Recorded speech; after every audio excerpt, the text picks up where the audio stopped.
Good evening, folks. Welcome back to the channel. It's good to see you. It always is. I hope you're all doing well. Day 2 over in Athens and in Metz. We'll be finishing off the rest of these first round matches. Get your comments in with your predictions. Anything that I'm going for today will be in that pinned comment. You're more than welcome to take a look at that. You take it if you want. Leave it if you must. It's entirely up to you. The choice is yours. But do like the video. If you be so kind, get yourself subscribed to the channel. If you're not already, we continue to grow each and every day. It'd be an honour to welcome you to the team, so get yourself involved. And there's nothing to recap from me. Let me know how you got on yesterday. Did you win? Did you lose? Did you just come close? And we'll waste no more time with it. We'll get right into business. Let's get it on. We've got Dzumhur taking on Jacob Fearnley for the very first time. Always makes it a bit more interesting, does it not? Now, straight off the bat, I think the majority of us would probably lean towards a Jacob Fearnley in a spot like this. With it being on the hard court, I do think that is advantage Fearnley in this spot. Dzumhur, as we know, much more suited to the clay. But the past couple of weeks, most importantly, since we've come on the indoor courts, I don't think there's been much between these two, especially on paper, as far as results go anyway. Last two tournaments, back-to-back first-round exits for the pair of them. I'll admit, Jacob Fearnley, on paper he seems to have it a little bit tougher than Dzumhur. He had to play Zverev and Rublev, whereas Dzumhur only had to play Corentin Moutet and Cerundolo. I say only had to play, I mean they're no joke, either one of them, but you know what I mean, you get me point. I suppose ultimately we never really expected either one to get past either one of those opponents, but when it's come to qualifying, you know, Dzumhur's got past Alexander Vukic, Ethan Quinn, Quinton Halys, Kovacevic.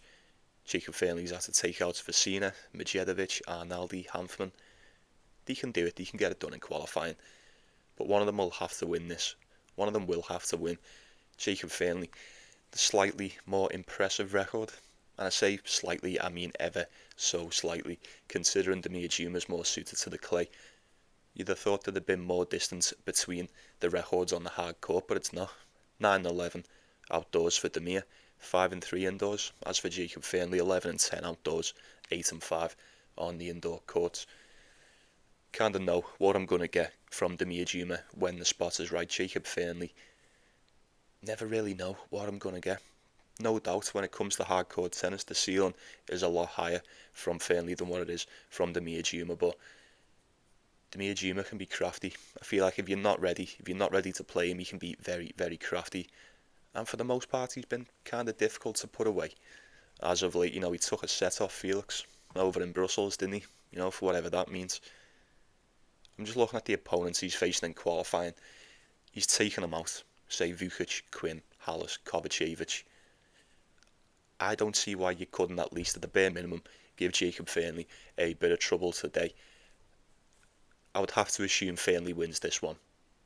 But at 1.4 on the decimal, he is quite a big favourite, and that is putting me right off of this one. So for the prediction, it probably would be Jacob Fearnley as a slight lean on this one at 1.4. I don't really know how I feel about taking that. Absolutely not. So you let me know how you feel about that one. Right to the next one is Elliot Spizzirri and Laslo Djere. This is going to be a Elliot Spizzirri or nothing kind of spot for me. Laslo Djere has done nothing, still done nothing since Mallorca. That was the end of June. We've had what, about 5 months since then? One win in 4 or 5 months? No, absolutely not.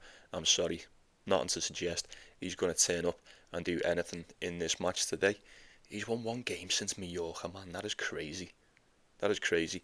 And the one win was against Dusan Lazovic not that long ago, a couple of days ago, on the Challenger Tour. Means nothing. Means absolutely nothing to me. You know, for the most part, for what it's worth, Elliot Spizzirri's won 8 of his last 10. Did get to the final on the Challenger Tour a couple of weeks ago. Got beat by Hugo Gaston. Took a set. Lost that match. At the moment, there seems to be no shame in that. Hugo Gaston seems to be playing really well on the indoor hard court. And then you got to the quarterfinals on the same Challenger Tour where Laslo Djere beat Dusan Lazovic. Went a game further. Won't read into it too much. Had to come through qualifying over for Greece, and he looked fairly decent there. He looks ready. I'd say he looks ready. He looks game enough anyway. I think when it comes to the hard courts, I'd probably have to trust him. 27-14 this year, 16-4 indoors. Laszlo Djere, we don't even have to mention his record, 1-4 outdoors and 3-4 on the indoor courts. Nothing, absolutely nothing to pull me in the direction of Laszlo Djere in this one. I know he can turn up. He's a bit of a crafty vet. He's much more seasoned in the spot, absolutely. He can kind of hang in there, kind of banks on more of a consistent game. He's not going to turn up and blast it off the court with pure aggression. Absolutely not. I think this is definitely the type of game. I say Elliot Spizzirri should be winning, but most of them should be beating Laszlo Djere at the moment. 1.5 for the American. We'll see how it goes. I imagine that is a rather sweet parlay piece indeed. So we'll move on. Right, next one is Kecmanovic, Majchrzak. Could be a decent game. Could be a decent game. Be the 5th time that these have seen each other. Head to head is 3-1 to Kecmanovic. Every one of these coming by way of the hard court. Not played each other since 2021. Quite some time indeed. I always say quite a lot can change in the space of a year on the ATP tour, never mind 4. So are they going to get on against each other today? I'm not too sure, but we're certainly going to find out. On paper, you'd say Majchrzak's had a bit more success this season on the hard court, 19-6. Got himself a couple of titles this year as well, one on the hard court, one on the clay, both of them on the challenger. As for Kecmanovic, 15-14 on the outdoor court, 2-4 indoors. Got himself the title over in Delray Beach earlier on in the season. Now, I'd probably lean to it now. It's the same thing all the time with Kecmanovic and me, innit? Same thing. He can't help himself. He loves to find a very high level, and he always fails to maintain it. Whether he wins the first one, he'll drop the second, or vice versa. I always stick by that. And more often than not, it does come in. He's dropped a set in the last 2. Went 1-1 in Paris. First one went 3 with Kovacevic, second one went 3 with Cerundolo. Majchrzak, 2-game losing streak, first round exit in Switzerland to Ben Shelton, no shame in that, very close game as well. And then another, a first round exit, didn't even get through qualifying, the first round of qualifying for Paris, played Jesper de Jong, and that went 3 sets too. Apart from, regardless to what that record would say, I don't think there is that much to split the two. I think Kecmanovic, according to the head-to-head, he's more than capable of beating Majchrzak. I do think he possesses a decent game as well. I always watch these Kecmanovic games, and win or lose, and as of late there's been more lose than win. I will give him that. He's won 3 of his last 10. As for Majchrzak, he's won 5 of his last 10. Kecmanovic, he turns up and he gives it a good go. Providing he's allowed to play his game and his game only. But as soon as you take him out of that comfort zone, he's fucked. He just starts whiffing errors everywhere. Majchrzak, the performances this season have either been up here or they've been right down here. You know, it's hard to know what you're going to get, even if you were to meet in the middle with the poll. He's a slight favourite, and I'm not too sure. Kecmanovic for a set would be a slight lean for me. I'm not picking it with a lot of conviction. I certainly wouldn't be betting this game at all. Food for thought before we crack on regarding the price. Kecmanovic, even money dog, not even winning 40% of the time.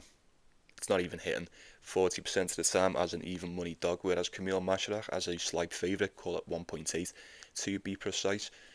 We could call that 70% on the hit rate, that's right. Excuse me. Or just under. It's around 68, 69, let's call it 70% when you're around 1.8. Head to head would suggest Kecmanovic has got this in the bag. Price would suggest otherwise. That price would suggest this is rather a coin flip, or it's becoming a coin flip anyway. But given the hit rates on given prices, that looks more like a 70-30, at least somewhere between a 60-40 and a 70-30. So maybe Majchrzak isn't that bad of a shot today. I don't know. I'd just keep an eye on it.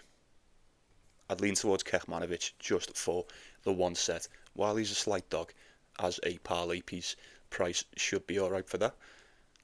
And we've got Wawrinka and Botic van der Sandschulp. It's just a no. It's just a no from me, folks, unfortunately. These played each other 5 years ago on the clay. Obviously, Wawrinka would have won that. How's he going to get on in this one today? I think the majority of the season we've seen Stan Wawrinka residing down on the Challenger Tour. I mean, what do you want me to say? What do you want me to say? I mean, semi-finals in the Mexican Challenger Tour, got to the final in the French one last month, sorry. Last month? No, 2 months ago. And then once again, semi-finals Saint-Tropez, first round exit in Shanghai. 1-1 in the Swiss indoors, got beat by Casper Ruud. He ended up beating Kecmanovic in the first round. And then 1-1 over in Bratislava. Not too great. Not too great. I'd love to sit here and hype him up, but I don't feel like I can do too much of that this season. Bosk van der Sandschulp, I was going to say we know what we're going to get. Well, that's just a lie, isn't it? That's just a barefaced lie. We have absolutely no idea what we're going to get from Van der Sandschulp. And I'm not the biggest fan of touching these games where he's involved anyway, but straight off the bat, I'll tell you this. 1.5 for Van der Sandschulp. I always say it's kind of a joke, but it's kind of a true, bit of a serious joke. He thrives. This guy thrives on the underdog status. He thrives when everyone thinks he doesn't stand a chance. But at 1.5, there's a very clear favourite in this one. A very clear favourite indeed. And just when you think he's going to turn up and do what he should, he never does. He never does. Didn't even qualify for the Paris Masters. Well, he went 1-1 in the Swiss indoors. Indoor hardcore for Van der Sandschulp, 4-7 this year. That's not too great either. That's not too great. 13-11 on the hard court. No. Giving us 1.5 for Van der Sandschulp is dirty work today. I don't know what I expected. I don't know what would make me happy regarding the price on this one. Probably none. Probably none. I'm all for Stan winning this one. I'm all for him turning up. And if anything, if he's going to do anything, just win this first game. How much I expect from going forward, providing he gets there, I couldn't really tell you. But I don't think there's a clear-cut winner in a matchup like this. You could sit here and pick this one apart for as long as you wanted, and you still wouldn't be any the wiser. Absolutely not. So we'll just move on to Rally Opelka and Vic Kopriva. It was supposed to be Rally Opelka and Fabio Marizan, and he was a slight dog in that. Now Fabio Marizan's pulled out, and now he's got to play good old Vic Kopriva. And now Rally Opelka is a massive favourite, 1.3 to be precise. Not a lot you can do with that. But what I will say is this: when you get Rally Opelka at that price, it's usually for a good reason. It's usually for a fairly decent reason, is it not, folks? He definitely should be taking out the likes of Vic Kopriva on the hard court, if you ask me. 14-11, 7-5 indoors for the American. 12-10 for Vic Kopriva, 1-3 indoors, done the majority of the damage over on the clay a few months back, 28-13 on the dirt. I don't think there's going to be much that he's going to do against Rally Opelka, providing Rally Opelka can just stay in the match, not gas himself out after the first few games. He should be able to do what Rally Opelka does best, turn up and just serve his way through this one. Don't think Vic Kopriva possesses much of a hardcore game. He's won 3 of his last 10, all of them to challenger opponents. He didn't even qualify for this tournament, folks. Didn't even qualify for this tournament. Spizzirri beat him. Rally Opelka is on a 2-game losing streak. Failed to qualify for Paris as well. Came in as the lucky loser at a close game, but ultimately got beat by Mpetshi. Fairly decent run over in the Swiss indoors. I'll give him that. He had to qualify for that. Ran into Hugo Humbert. Not a lot you can do there. Early doors is the time for Rally Opelka. Anything deeper than the first round, second round at a push, if he looks super fresh. But I'd be willing to say he should be beating Vic Kopriva on this hard court at 1.3. It's very steep. It's not an ideal price whatsoever, but it is still the first round. And those are the prices you're going to have to. With Alexander Muller and Jan-Lennart Struff, I think I'd be leaning with Struff. I think I'd have to. I'm not going to overthink it. Get him around 1.7. He opened up as a dog, even money dog, and he now sits at 1.7, or at least somewhere in between, depending where you look.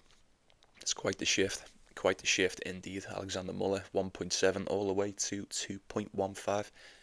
I think there's a good reason. Struff looked really good in qualifying. The main thing for me with the German is I need to see that the going is good in order for me to back him in the next couple rounds anyway. How deep do I expect him to go? I couldn't really tell you. But he looks alright. He looks in fine fettle according to the qualifying matches. He takes on Alexander Muller. Be ideal if he takes out Alexander Muller if you've got a bet on him, but he's got some work to do first. He should be beating Alexander Muller, in my opinion. These played each other once before. He did beat him back in 2023. Doesn't really help us in this one. It was a close one back then as well. You know, Alexander Muller won 3 of his last 10. Every time I talk about this guy, I still have to mention that Darwin-Blanche game in Winston-Salem. Darwin-Blanche has been living on through Alexander Muller for the past God knows how many months now. But he beat him. Then it was a 2-game losing streak. The game against Kecmanovic. Hopefully that's the last time this season I'll have to mention that one. But he got past him. Fair play. He went on a 4-game losing streak. Took out Brandon Nakashima. And then he had a close game with Felix Auger-Aliassime. A very close game as well. Quite hard to tell. Was that a bit of complacency? Foot off the gas from Felix? Was Muller just well up for it in the Paris Masters? I don't really know. Either which way you swing it, he played very good indeed.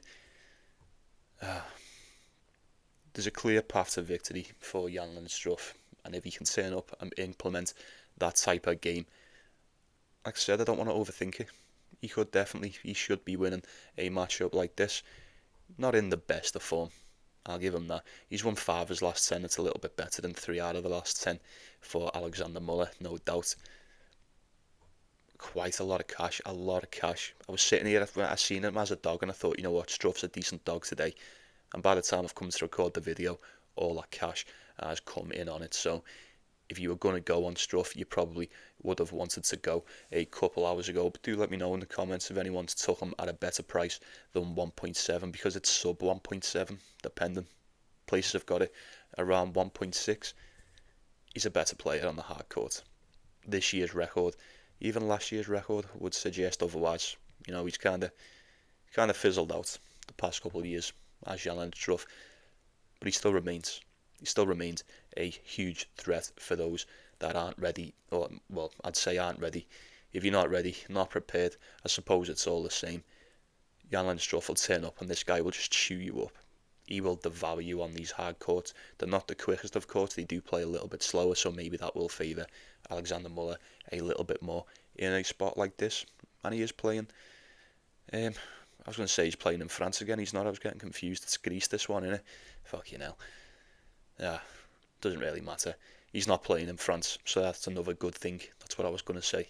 He's no longer in France, so that kind of eliminates the elements of the home crowd and what have you, which may have just been a little something extra in a matchup like this, but there'll be none of that. I'll be leaning with Struff, even at 1.7. That might be as good as it gets today, folks. I don't know. We'll wait and see what we've got in the next one, but it'll be Struff for me. Stuff. Over in Metz, Mpetshi Perricard and Vitaly Sachko should be a routine win for the Frenchman, if you'd ask me, folks. I think in general, the main draw performances from Gio have become somewhat predictable. Have they not? Win or lose, you can bet your ass that this guy ain't going to break serve. There's always tie breaks. There's a major issue with the return game of Mpetshi Perricard. It makes me wonder sometimes what his coach does with him in training. You know, he just sits there like fucking Steve the Pirate. Just serve at the wall. Just serve at the wall. Yeah, if you can serve at the wall, you can beat anyone. I don't know. It's just a joke. It's neither here nor there. But he kind of struggles on the main draw. And he's been struggling anyway. But now he's facing what we could consider a Challenger Tour opponent once again in Vitaly Sachko. And not only that, a lucky loser in Vitaly Sachko. So how's he going to get on against Gio? I don't know. Return game or no return game from the Frenchman, he should be able to just turn up and serve his way through this, and Sachko may or may not just do the rest. He seems to be a bit more suited to the clay. He has went 12-10 indoors this season. Like I say, albeit on the Challenger Tour. Gio should be winning this. He should be winning this. I'm not even going to sit here and say like this is the test. In a weird way, in itself, it kind of is a test. But it's a test that he should pass with flying colours. If you'd ask me, he's played them twice before, both on the clay a few years ago, and he beat them both times. Should be getting it done in your home tournament. what will be the last tournament of the season for Mpetshi Perricard, so you want to make it a good one, mate. Don't turn up and shit the bed in front of your home crowd in this one, I beg you. So we will move on to Norrie and Valentin Royer. Oh, I think this is a good one. This is an interesting one. You have Valentin Royer. He's kind of fizzled out ever since the Asian swing. It seems like he's fizzled out a bit. You know, he's barely getting through qualifying. I mean, he's been the lucky loser 3 times in a row. So he hasn't even got through qualifying.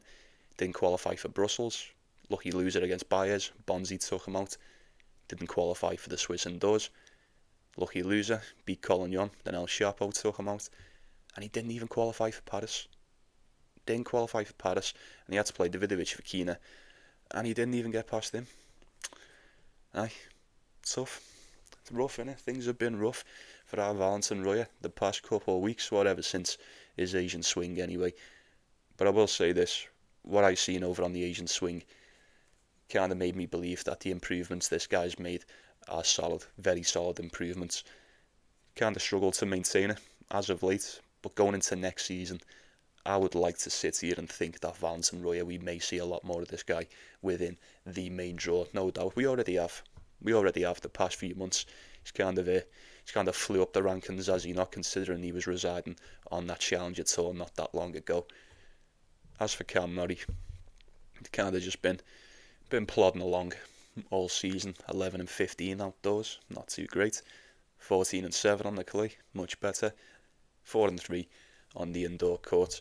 It's not much to write home about, but last week in the Paris Masters on the slower playing courts, he looked really good.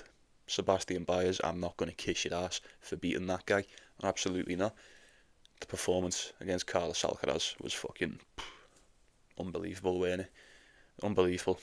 Fantastic performance, it really was. And then the one against Vachereau was a little bit snide. I'm not going to take anything away from him. I'm kind of downplaying that one after what I've seen Vachereau do against Felix. But, you know, Vachereau and Norrie was a completely different game. And Valentin Vachereau looked really good in that one as well, unlike the one against Felix. So, not much Norrie could do, unfortunately. I think these slower courts do suit him. They do suit him a lot more. He got to the final last year, folks, you know what I mean? He likes it over here in Metz. He got to the final last year. He would most definitely be up for doing that one better, I think. Get yourself the title. Is he going to be able to do it? I don't know. I'm not too sure. I will have to check the draw and see how the path looks for Norrie. Valentin Royer. This is when was the last time he lost 3 games in a row? Because I can't see. Just looking at the pattern. I'm just looking at the ticks and crosses here. It doesn't look like he's lost 3 games in a row for quite some time. Dare I say all season? How far back am I going here? I don't know. Maybe this is... Yeah. It seems to me that Valentin Royer does not lose 3 games in a row. Like I say, the majority of that was on the Challenger. Even as of late, on the main draw, he's been coming close, but not 3 in a row. Is he going to snap that? Will that remain true? I think he's got his work cut out for him with Norrie. It's kind of a clash in styles. I think Valentin Royer looks a bit more aggressive on the day he is playing for his home crowd as well, so he might be a bit more inclined to put on a bit more of a performance in this one. Norrie can just sort of play the long game, I think. You know what he does. When the going's good with Norrie, he can grind down the best of them. And if we get anything like what we got against Carlos Alcaraz last week in Paris, he should get this one done. He should be getting this one done. I am giving a bit of respect to Valentin Royer because I've seen him put in some absolute belters so far the past few months. But as of late, recently, indoor hard court, those performances have been rather hard to come by, indeed. I've seen more recently from Norrie than what I have from Royer. I would lean very slightly towards me, but 1.6, it's not too bad. It's not amazing, but as a parlay piece, you wouldn't have to do much more to get yourself a plus money with that. So we've got Matteo Berrettini and Quinton Halys. Probably going to be one of the quicker ones. It would be Berrettini or nothing for me. I know he's still kind of struggling. Nowhere near 100%, nowhere near the Berrettini we know. But he's most definitely on his way back, we can say that. Quinton Halys has just been... Is this what Quinton Halys is now? I was going to sit here and say this guy's season's over, but I feel like this guy threw in the towel around April. He's won 4 games since July. No way. He's won 4 games since July, folks. I repeat, he's beat Wang, McDonald, Shevchenko in 3. Don't even know who the other one was, but how many months is that? He just hasn't done anything all season. I've sat here and I've waited all year for Quinton Halys to maybe come good at some part, even just one tournament. Even just a one tournament. No, absolutely not. You know, he just went, I don't feel like playing this year. I'm not really feeling it. I'm going to go do something else. God knows what that is. 5 and 6 on the clay, 12 and 14 on the hard court, 1 and 6 indoors. No. 4 games since July. Matteo Berrettini, you know, on paper hasn't been much better. We haven't seen him. He's missed a big chunk of the season. But he's won 4 games since he's come back from injury in the past month. So, like I say, it's not a lot to go off. 1.3 on the decimal is so steep for a match like this, but I think that is just testament to the rut that Quinton Halys is in at the moment. Doesn't even look like winning the game. He doesn't even look like winning a game. He just turns up every now and then. When he decides to, just turns up and his opponent just looks shit. Even when he wins, he doesn't look necessarily great doing it. Berrettini for the win, 1.3, absolutely not. Beat him last year on it was on the clay over in Gstaad. Halys beat him in 2015. 10 years down the line, is he going to beat him again? I don't know. I have no idea. Berrettini would be the one for me in that if I had to pick it, but I certainly would not be playing it at 1.3. Right, folks, 3 more. I'm not going to waste too much time on these. It is still the first round. We'll get out of this first round and we'll see what we've got in the later stages. But for now, we've got Tien and Hugo Blanchet. It's just a weird one. I don't know what's going on with the price with this one. Tien opened up, I like Yannick Sinner prices around 1.15, 1.14. There's been a shit ton of cash coming in on Hugo Blanchet to the point where he was a 5.5 to 1 dog. He's now sitting around 3 to 1. I don't know. Someone in the comments yesterday did say something about Tien. Maybe there's something wrong with that guy. Injury concerns, I'm not too sure. But there's a lot of people taking a chance on the Frenchman today. I don't really know how I feel about it. I'd love to get in on it. I'd love to take it on the spread because even the spread's dropped as well. It may be good. It may be not. 1.2 for Tien. That does seem a bit steep anyway. That seemed very steep straight off the bat. Hugo Blanchet, I mean, for the most part, probably shouldn't be beating a Tien from what we're used to getting. The level that we can get out of the pair of these. Tien has been right up here this season. Hugo Blanchet, not so much. It's kind of night and day trying to compare the two of these. But something's going on. There's something afoot with this one. I just thought I'd mention it really, really quick. Blanchet 8 and 3 indoors this season. Tien 1 and 1. Food for thought, folks. Anyone got any sort of information on that, or at least any more information? Please do let me know. Please do let me know, because it would be good to, well, say ideally get on the right side of that one, providing the right side is the dog. So we'll move on and we won't waste any more time on that. Got Jan Choinski, Lorenzo Sonego. As much as I would love to back me boy, and I'll be sitting here cheering him on, absolutely, I think he's got his work cut out for him in the shape of the Italian today. I really do. I thought Sonego looked decent in the Paris Masters. Sebastian Corda, and then Lorenzo Musetti. And then even against Daniel Medvedev, took a set off him. Solid shit indeed. Tends to play alright on the indoor hard courts. If you'd ask me, Jan Choinski, he's been flying as of late. 8 of his last 10. He's been taking titles over on the Challenger Tour. He's had himself one hell of a season. All of it's on the clay. Even up until lately, I don't know where he's been, but he's still playing on the clay. Prior to this, 32 and 17 on the dirt, 0 and 4 hard court, 6 and 4 indoors. Indoor record is a lot better than the outdoor record, absolutely. And he's come through qualifying. How much do I expect against Sonego? Probably not a lot. Like I say, I will be cheering him on to get the win. Lorenzo Sonego 1.25. I'm sorry, but they're not Sonego prices, are they? They're not Sonego prices. You're kind of being forced to take the dog on the spread with these early rounds, and I can't talk it off them. 9 times out of 10, they turn up ready to play and give it their all in the first round. There's nothing to lose. There's nothing to lose. Couldn't talk it off. Choinski on the spread. Although, you'd be very brave to go with that. I don't know. Not too sure how much of a game he's got when it comes to hardcore tennis, especially against these top 50 opponents. But we'll find out today. Like I said, it's the first round.